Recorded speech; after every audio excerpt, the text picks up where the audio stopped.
টা ভাঙার পর আমি তো ভীষণ খুশি।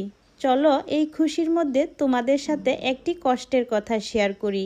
হয়তোবা আমার এই কষ্টটা আমার অনেক বোনদের কষ্টের সাথে মিলে যাবে। আজ থেকে 13 বছর আগে, তখন আমি ক্লাস 10-এ পড়ি, যখন তোমাদের ভাইয়ার সাথে আমার বিয়ে হয়েছিল।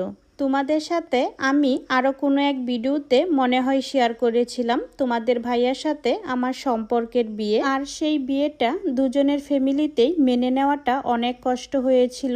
তারপরও আমার অসহায় বাবা আমাকে আনুষ্ঠানিকভাবে তোমাদের ভাইয়ার হাতে তুলে দিয়েছিল।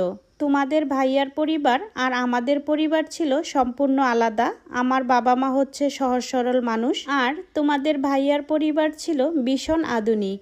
আমার বাবা অনেক কষ্ট করে চেষ্টা করেছে তার মেয়েকে আনুষ্ঠানিকভাবে তুলে দেওয়ার জন্য।